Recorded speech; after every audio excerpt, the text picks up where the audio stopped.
Você está ouvindo ao Laços Podcast.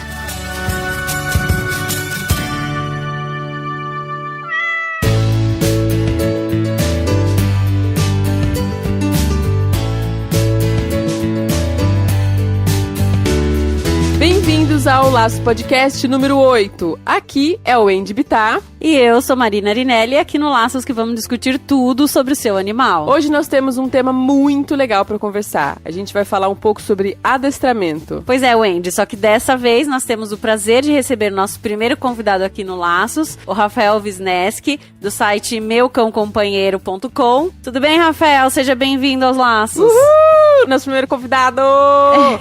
Palmas! Olá, meninas. Tudo bem? Tudo bem? Como vai? Tudo mara! Bem, que ótimo. Maravilha, obrigado. Prazer em participar aí do programinha. Vamos lá. É um prazer ter você aqui. Obrigado. Vamos então conversar com o Rafael, mas antes a gente vai ler um pouco sobre os comentários que chegaram durante a semana.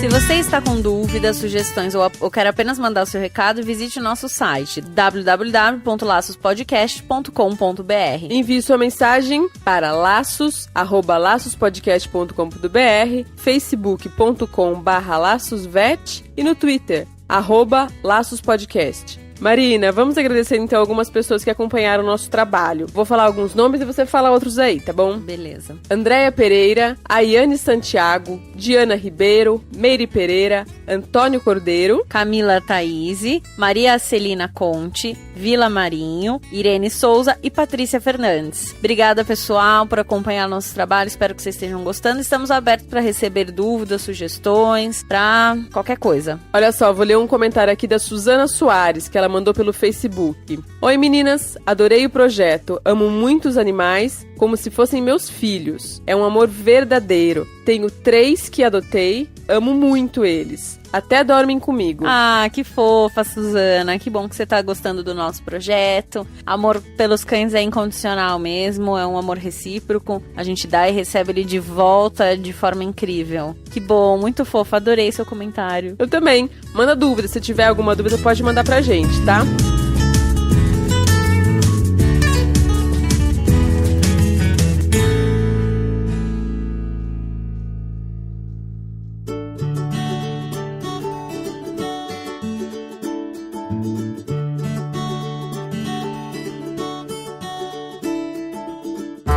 Rafael, conta pra gente como que começou essa ideia do Meu Cão Companheiro. Você é veterinário, daí surgiu essa necessidade? Ou foi alguma outra história? Conte-nos tudo, não nos esconda nada, hein? Na verdade, eu não sou veterinário, não sou clínico, não sou zootecnista. Minha formação é administração de empresas. Olha que legal. Caramba. Eu comecei a me envolver com o trabalho com animais de estimação já faz 10 anos, né? A ideia da Meu Cão Companheiro surgiu há pouco tempo, mas visualizando um nicho de mercado no trabalho virtual, né? A possibilidade de entregar um produto com qualidade, né, para as pessoas. Essa que era a nossa ideia, mas eu não tenho formação na área clínica, não. Mas aí você foi buscar, você fez curso sobre isso, né? Sobre adestramento, sim, fiz muitos cursos, tanto legal. Dentro da área de adestramento, do treino, né, quanto a área de manejo comportamental. Eu gosto de fazer a diferenciação, né, do treino, especificamente do manejo comportamental. Se confundem, mas são duas áreas diferentes. Super legal. Você consegue dar uma explicada pra gente de cada uma delas? O adestramento, eu trato ela, o treino, eu trato ela mais como um objetivo final para aquilo que você está fazendo com o cão, né? Então, por exemplo, assim, você está fazendo um adestramento para guarda, uma defesa pessoal, você está fazendo um adestramento para um cachorro prestar um serviço de assistência, para um cadeirante ou um guia de cego. Então você sempre tem um objetivo final com aquele trabalho, né? É uma prestação de serviço bem específica. O manejo comportamental, ele tá muito vinculado à parte clínica, né? Que são os problemas que o cachorro ou o gato desenvolve no convívio com o ser humano, então na rotina com o ser humano. Então esse trabalho ele é muito mais focado de manejo comportamental, ele é mais focado para a área de pets, né, de animais que estão domiciliados. Gosto de fazer bem essa diferença. Não que o cachorro de serviço não esteja domiciliado e nem que o pet não possa ter um adestramento, mas só que a gente faz essa diferença para conseguir ser menos técnico, menos chato quando a gente vai fazer alguns trabalhos.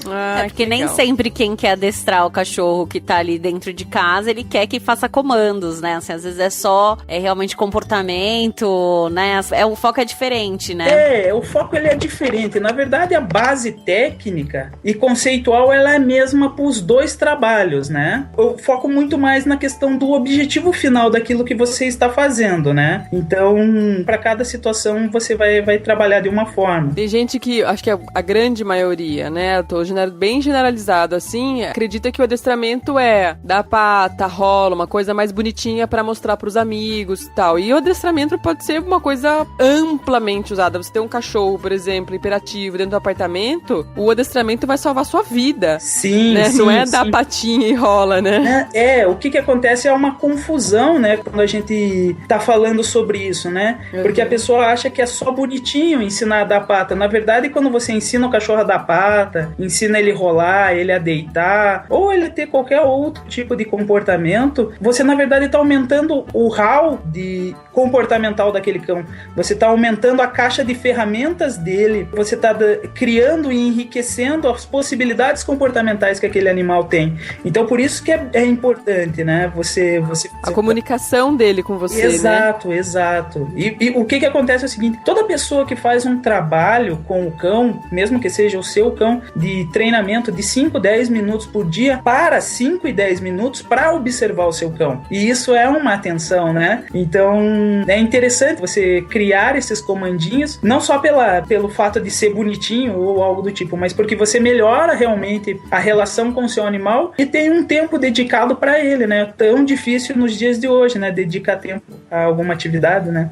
Isso é verdade. Certeza. E é legal até o adestramento, às vezes até pro passeio, né? Porque eu vejo muito que as pessoas andam totalmente errado com seus cães, né? O cão puxa na guia, ele cheira para a hora que ele quer, isso também é um ponto errado, não é? É o cachorro que leva o dono pra passear, geralmente, né? Na verdade, assim, a gente tem que analisar dois fatores, né? O primeiro fator é o seguinte, eu tô levando ele pra passear pra resolver uma necessidade que ele tenha, ou é um passeio que nós estamos fazendo em conjunto, né? Se eu tô levando o cachorro pra resolver uma necessidade que ele tenha, o ideal é deixar ele cheirar, é deixar ele urinar na graminha, no poste, esse tipo de situação. Agora, se eu quero realmente construir uma relação de uma caminhada, de uma atividade prazerosa com o meu animal, eu tenho que realmente mostrar para ele que em determinados momentos nós vamos precisar caminhar, né? Vamos fazer uma atividade. O que acontece é muitas vezes a gente leva o cachorro pra rua só pra ele não fazer xixi e cocô dentro de casa, né? Verdade. Daí o que acontece? O animal ele só sai naquele momento especificamente, ou seja,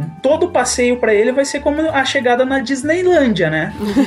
Ele vai chegar e vai querer fazer tudo tudo que ele não consegue. Daí ele fica chato, né? Inoportuno, só tem 10 minutos de passeio. E daí ele volta pra casa da mesma forma com que ele saiu, né?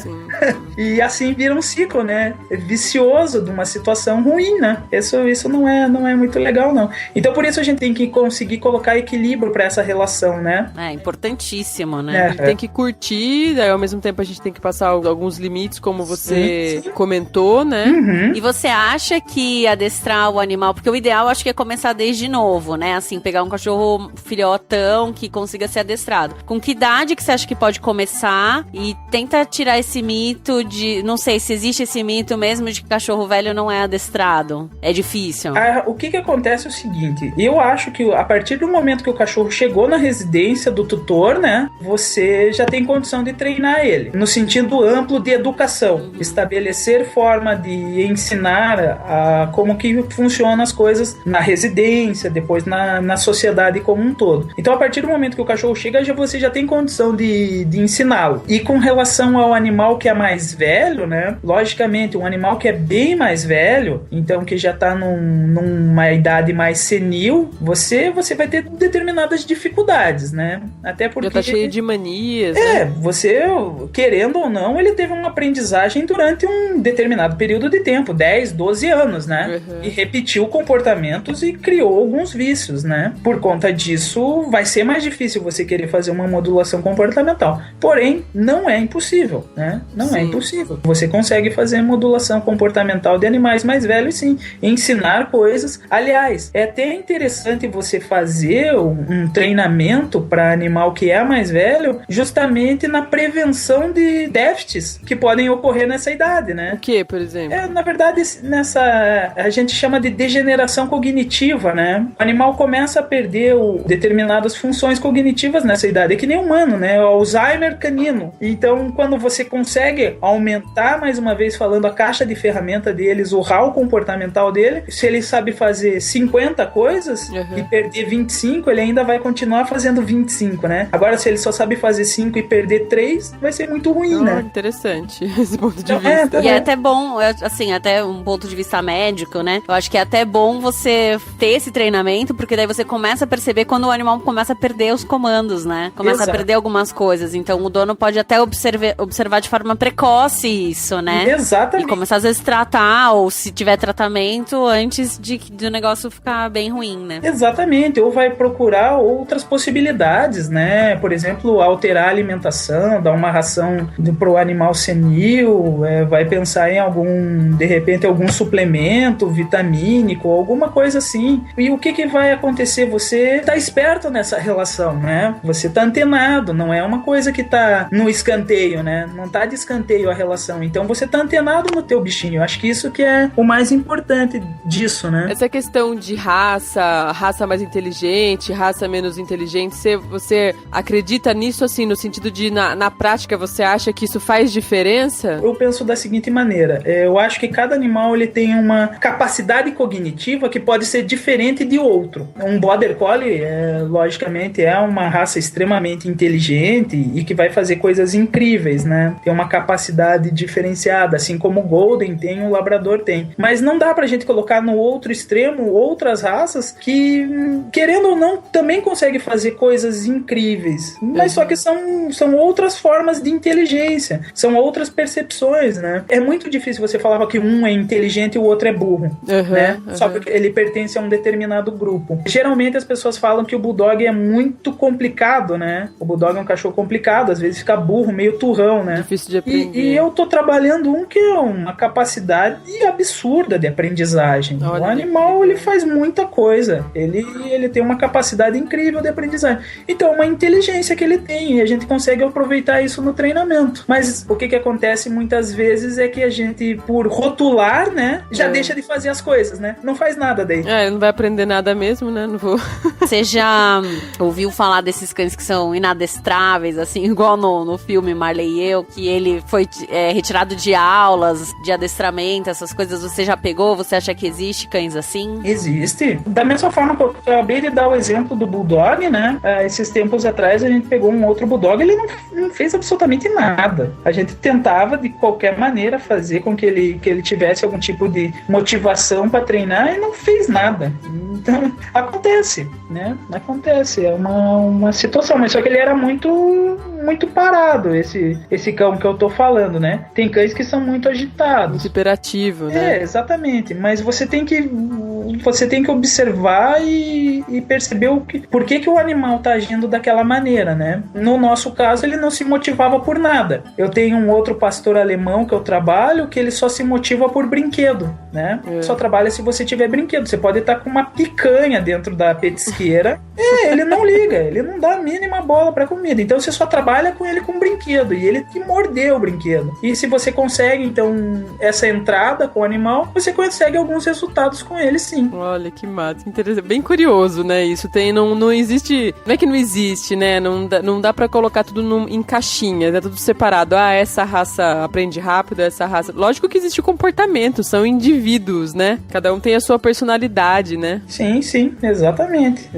Geralmente, no meio do treinamento de cães, a gente não utiliza personalidade, né? A gente não utiliza esse termo, né? Mas, de qualquer maneira, é isso, né? Cada um vai ter a sua individualidade. Então, por conta disso, você vai ter que entender essa individualidade e tentar trabalhar em cima dela da melhor maneira possível. Quando o animal é adestrado, é uma coisa também interessante de falar, porque ele não chega a perder a espontaneidade, né? Ele continua sendo um cão alegre, brincalhão, só que com resposta a comandos, né? Ou você acha que pode perder um pouco dessa espontaneidade? O que você acha disso? A forma com que eu trabalho, a ideia não é você fazer o animal perder a espontaneidade. A ideia é que ele ganhe uma gama maior de comportamentos, mas continue sendo o que ele é. Muitas vezes a gente vê um cachorro que está desenvolvendo problema de comportamento por ser muito espontâneo. E isso não é legal, mas você vai procurar entender o que está acontecendo e encontrar alternativas para a solução daquele caso especificamente. Não que você queira mudar a essência daquele animal em si, né? Você só está querendo canalizar determinadas situações que ele apresenta para algo que ele possa fazer. Mas de maneira alguma eu trabalho talhando o comportamento ou cortando o comportamento do cão através de punições, visando que ele não faça determinadas coisas. E Rafael, você tem alguma dica para aqueles cachorros que são agressivos com os próprios donos? Porque às vezes são cachorros que ficam até meio que intratáveis. Você tem alguma dica para dar em relação a isso? É bem complicado, né? Porque quando a gente tá falando de agressão, né? A gente tá falando de coisas que são muito peculiares, né? São situações que são formatadas dentro de uma relação entre indivíduos, né? Que não estão se entendendo, né? Dentro de um determinado contexto. Então, um cachorro que agride o tutor, passível de uma análise muito mais aprofundada. Então, eu não gosto de dar dica... Generalizar, né? Sei lá. Com dica com relação a um problema que é muito pontual, né? Eu acho assim, que uma das coisas que a gente precisa observar é como que tá o bem-estar desse cão, efetivamente, né? Ele tá com a saúde em dia, ele tá com alguma escoriação, ele não tem nenhum problema articular que possa desenvolver uma dor específica, ou até mesmo uma otite, um problema dentário, enfim, você tem que pensar no bem-estar do cão. Será que ele não tá num canil da onde bate sol o dia inteiro, ou pega muita chuva, alguma coisa do tipo, tá com fungo de pele, e perceber se aquela relação que foi construída com relação a este animal especificamente não tá baseado em agressão também, né? Tem muito proprietário que me procura para resolver problema de agressividade, do qual utiliza sistematicamente enforcador no cachorro, tranco, só no xingo, no chute. Então, daí, lógico, o animal só tá replicando aquilo que ele tá passando, não...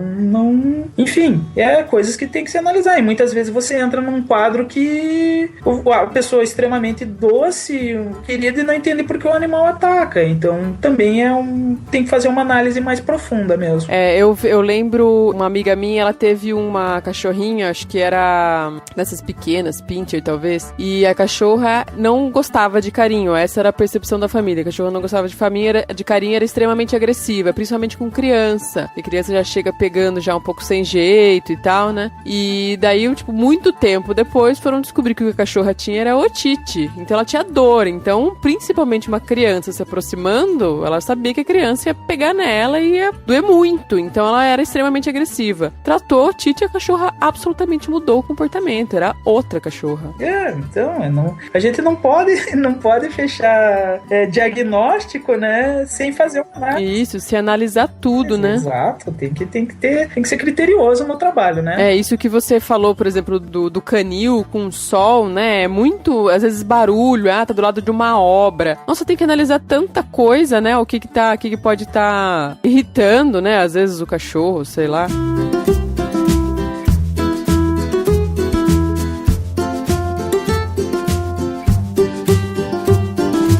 Faz adestramento de gato também? Então, o gato a gente faz um manejo comportamental, né? Só aquele que você explicou como manejo. Isso, exatamente. Então, por exemplo, eu não vou lá ensinar um gato a sentar e ficar. Sim. Mas é passível de ser feito. Isso é passível de ser feito. A única questão é que, na maioria das vezes, não é esse o objetivo, né? E uma outra questão correlacionada ao gato é que os problemas comportamentais que o felino apresenta, né? Eles são muito ligados com a parte clínica. clínica, né?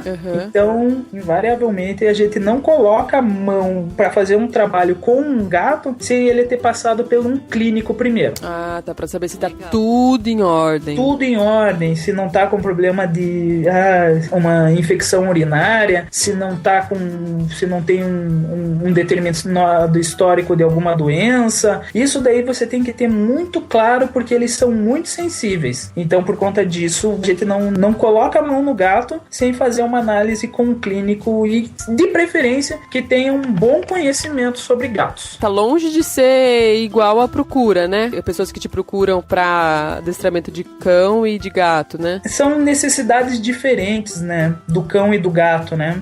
O gato, ele se adequa melhor ao tipo de trabalho que a gente oferta, né? Que é o manejo comportamental. Então, por exemplo, a maioria das pessoas que nos procuram são de apartamentos ou sobrados, são ambientes pequenos que muitas vezes propiciam uma melhor condição de vida para um gato do que para um cão. Sim.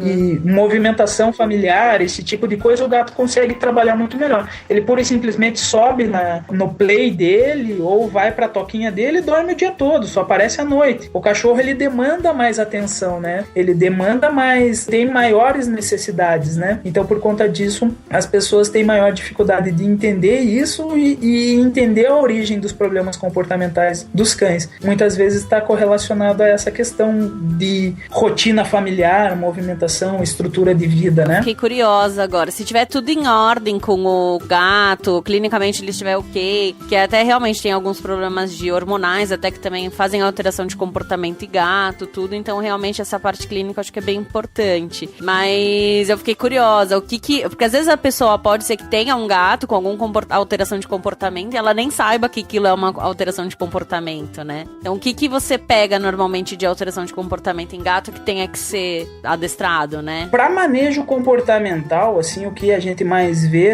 é eliminação errática, né? Que é fazer o xixi, cocô fora da bacia sanitária deles, né? A gente acaba vendo muito alguns problemas de agressividade intraespécie, né? Entre gatos, principalmente na inserção de um novo membro na família, né? Um novo membro felino. É mais isso. Eu acho que são os dois casos, assim, quando você vai falar de gato, são os dois que mais aparecem, né? Mas geralmente são coisas que você chega no ambiente, você vê muita coisa errada, né? Você vê muita coisa que não favorece a convivência harmoniosa do animal naquele ambiente. Então você consegue fazer algumas alterações, solicitar outras alterações e os resultados aparecem. Às vezes que é necessário mudar bastante, como você falou agora, que você chega no ambiente e vê que tem um monte de coisa, entre aspas, errada, né? Não favorável, vamos dizer assim, ao bom comportamento do animal. Eu acho que às vezes quando a pessoa vai buscar um adestrador, às vezes ela não tem ideia do quanto ela vai ter que mudar algumas coisas na vida dela, né? Não faz a menor ideia. Não faz a menor ideia. Você acha que existe algum preconceito? Você já sentiu isso? Algum preconceito contra, né? Diante do adestramento, por, às vezes, questões financeiras, assim? Você já sentiu alguma dificuldade dessa no seu dia a dia, no trabalho com os clientes? Como se o adestramento fosse uma coisa assim, talvez não fosse uma coisa fútil, fosse uma coisa, como a gente comentou no começo, né? Como se fosse uma coisa chique. Elitista. Isso. Não, nunca senti isso. De uns tempos pra cá, né, as pessoas começaram a necessitar muito mais dessa orientação e desse trabalho em função de estarem convivendo mais próximo dos seus cães. Isso são todas, se a gente for parar pra pensar e falar sobre isso, são todas as camadas da sociedade, né? Sim. Invariavelmente, o que vai acontecer? Você vai ter pela oferta do serviço, né? Então, o profissional que presta esse serviço, ou adestrador, ele vai ter que, de certa maneira, fazer um posicionamento mercadológico. Sim, para conseguir atender todo mundo, né? Exatamente, isso é humanamente impossível. Eu não consigo atender 30% das ligações que eu recebo por dia, né? É muita coisa, então acaba acontecendo de você ficar com o cliente te esperando para você atender, coisa e tal. E isso é ruim, porque você vê que tem uma demanda do mercado e algumas pessoas, por exemplo, quando eu passo muitas vezes o valor da minha hora-aula, elas não têm condição, ou às vezes estão num bairro do qual a gente não tem condição de atender, e isso acontece, mas é mais uma questão de posicionamento mercadológico. E o mais importante de tudo isso é que cada vez mais você tem que ter pessoas, então a oferta tem que ter pessoas com qualidade para efetuar esse trabalho, né? Para efetuar esse serviço. Então é super importante as pessoas estarem antenadas com questões do manejo, né? Como que funciona um treinamento bem-estarista, por que não utilizar punições com o animal, um entendimento mínimo da estrutura familiar, tudo isso faz muita diferença. Então isso faz parte da capacitação do profissional que está atendendo. Então cada vez mais que você tiver profissionais capacitados, maior é a oferta de mercado, por conta disso você tem muitas vezes a condição de baixar preço, porque tem bastante gente no mercado. A lei de demanda e oferta, né? Bem interessante. E Rafael, focando um pouco no proprietário, hoje em dia a gente vê muito cliente que trata o cão como um filho, como uma criança, como um membro da família. E, na verdade, o cachorro, apesar dele estar muito humanizado, estar muito próximo da gente, ele é um animal ainda, e eu acredito que ele tenha que receber o tratamento adequado, assim, o mais adequado possível, bem-estar no máximo que você puder dar, mas enxergar ele como um animal, porque é o que ele é, né? E, às vezes, acompanhando alguns programas na TV, tudo de adestramento, a gente vê muita resistência, que a pessoa quer que o animal altere o comportamento, mas a pessoa em si, ela não quer alterar aquele comportamento. Você pega muita resistência, assim, da pessoa que humaniza o animal e que não quer mudar, assim, ela não quer mudar, mas quer que o animal mude, porque as duas coisas têm que andar junto, né? A pessoa, ela tem que abrir a cabeça e saber que ela também estraga um pouco o animal, né? A gente tem que juntar as duas coisas, porque é ela que vai ter o convívio diário. E os comandos todos, sempre é ela que vai participar, né? Então, você pega essa resistência com o proprietário, você tem que fazer um trabalho meio psicológico junto com o dono. Como é que funciona essa parte, focando no dono? Tenho clientes assim que são, quando você chega e coloca as cartas na mesa, eles abraçam a ideia, né, da modulação comportamental, tem as percepções necessárias para que você consiga fazer um bom trabalho e, enfim, você consegue desenvolver as atividades com determinadas pessoas que entenderam o processo. Já há outras pessoas que não acreditam muito nisso. Muitas vezes há algumas resistências em função de informações erradas que nós construímos ao longo do tempo sobre cães. E por conta disso, você daí vai encontrar uma resistência, muitas vezes uma outra pessoa dentro da residência, às vezes até mesmo do tutor de desconfiar do teu trabalho, enfim. É uma coisa extremamente normal, faz parte da rotina, né? Cabe ao profissional visualizar o que está acontecendo e tentar da melhor maneira possível desenvolver o trabalho que se propôs. Não tem como fugir disso. E com relação à questão da humanização, a gente tem que também deixar um pouquinho mais flexível essa coisa, né? Então, por exemplo, assim, eu não vejo nenhum problema as pessoas colocarem uma roupa no seu cachorro. Sim, também não. Principalmente aqui na minha cidade, né? É frio mesmo. É frio, todo mundo vai ficar com frio. Então pode pôr uma roupa no seu cachorro. Você quer colocar uma fantasia do Batman num cachorro e do Super-Homem no outro e fazer uma brincadeira? Pode colocar. Agora você não pode refletir no animal alguma coisa relacionada assim. Eu coloquei a fantasia mais bonita, olha como ele tá desfilando muito melhor que os outros. Começar a colocar coisas, ideias humanas. Sim. E envolver a sua percepção de um evento e falar que o seu cachorro está vivenciando determinada situação. Isso é antropoformizar o bicho, né? Nossa, eu achei muito bem colocado isso. Não é porque você colocou uma fantasia no bicho que tem muita pessoa que acha divertido. Você coloca o óculos escuro, tá na praia, coloca uma latinha de refrigerante com um canudinho perto do cachorro, tá falando que ele tá se refrescando. Isso é divertido, isso faz parte da nossa relação com os cães e da nossa relação social, né? Como que é o cartão de visita cão pra nossa vida. Agora, muitas vezes as pessoas começam a colocar a sua arrogância, enfim, sentimentos ruins dentro de uma relação e falar que é o cachorro que tá fazendo aquilo. Isso é uma negatividade, isso eu acho meio perigoso. E eu já vi muita pessoa fazendo justamente isso, né?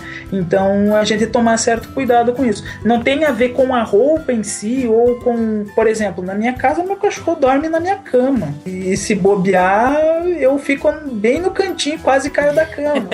Mas é uma coisa que funciona na relação que eu tenho com o meu cão. É uma coisa que é aceitável dentro daquilo que eu me proponho pra vivenciar meu cão. Mas eu não fico falando que assim, não, ela dorme na cama porque a cama é dela e ela me dá com as patas à noite e quer me derrubar. Não é isso. Essa ia ser minha próxima pergunta. Não é isso. Eu só acho desconfortável que eu tenha que ficar encostando nela. E não é ela que fez um planejamento todo estratégico pra me empurrar pra fora da cama porque ela quer dominar o mundo. Besteira isso.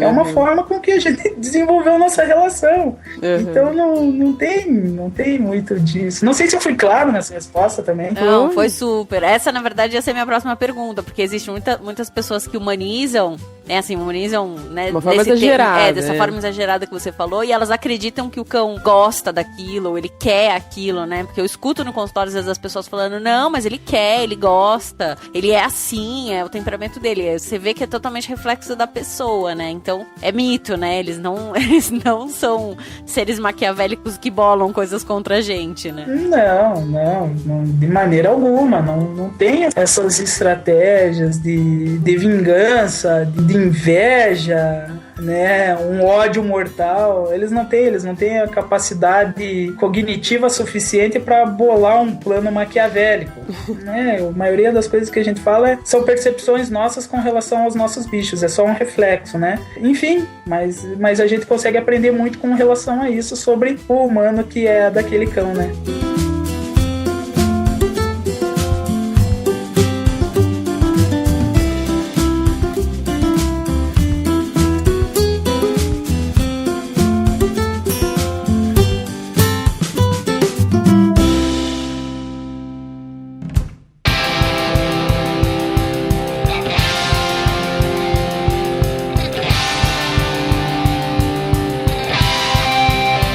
É isso aí, pessoal. Espero que vocês tenham gostado bastante desse nosso tema de adestramento no podcast número 8. Nosso primeiro convidado, eu achei que foi muito legal esse papo. O que você achou, Marina? Incrível, acho que trouxe conceitos novos aí pra gente, porque a intenção não era ensinar como adestrar em casa, né? A gente queria tirar esse conceito de que o adestramento não é necessário, muito pelo contrário, ele vai te auxiliar nesse convívio com o seu cão. Tudo que o Rafael falou foi riquíssimo, então escutem, mandem pros seus amigos, pra quem tem cachorro, porque é super válido. Adorei, achei incrível. Eu aprendi que adestramento é a comunicação. Precisa melhorar a comunicação com o seu animal, que tudo.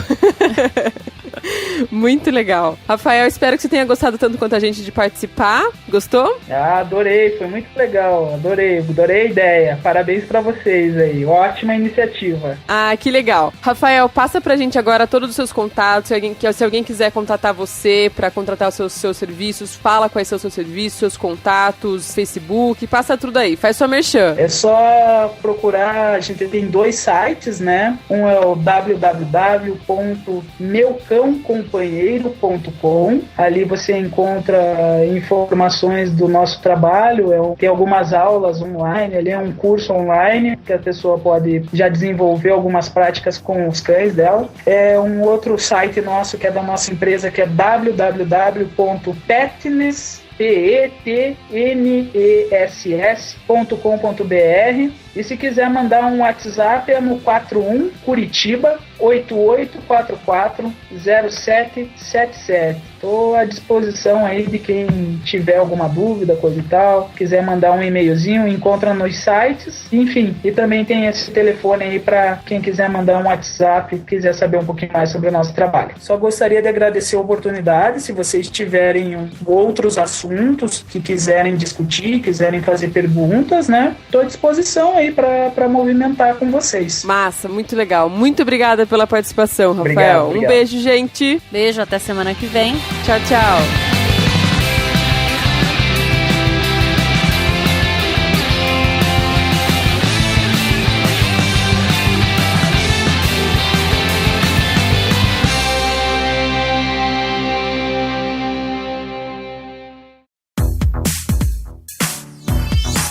Esse podcast foi editado pela Isso Aí Design. Tudo isso é forma com função. É design estratégico. É isso aí.